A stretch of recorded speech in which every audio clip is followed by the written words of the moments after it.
కల్లు కుండలో బడ్డ గంగోదకము దేవతాభిషేకంబున కర్హమౌనే గాడిదలదిలో కలిసియుండిన పేడ మడివంట పొయిలకు మాన్యమౌనే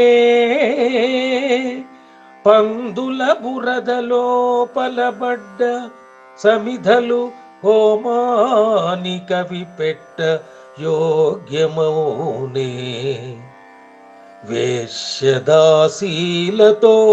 విలయ భోగించడి భూసురాధముడెల్న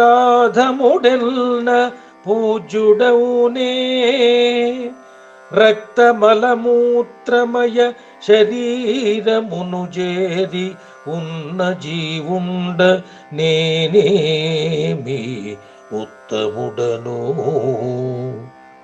చక్రధర ధర్మపురిధామ సార్వభౌమా నరహరి భక్తజనకల్ప నాగతల్ప ఆ ఆ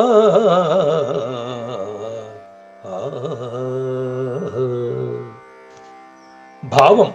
ఓ నరహరి, కల్లు కుండలో పడిన గంగాజలం దేవతల అభిషేకానికి తగినదవుతుందా? గాడిద మలములో కలిసిన ఆవు పేడ మడివంటలు వండే పొయ్యికి అర్హమైనదవుతుందా? పందుల బురదలోపల పడిన సమిధలు హోమములో కాల్చడానికి ఉపయోగపడతాయా? వేశ్యలతో భోగించే బ్రాహ్మణుడు దైవారాధనకు అర్హుడవుతాడా? రక్తంతో, మలంతో, మూత్రములతో ఉన్న శరీరాన్ని చేరిన ఈ జీవుడు ఉత్తముడు ఎలా అవుతాడు? అన్నీ ప్రశ్నలే, జవాబు అవసరం లేని ప్రశ్నలు.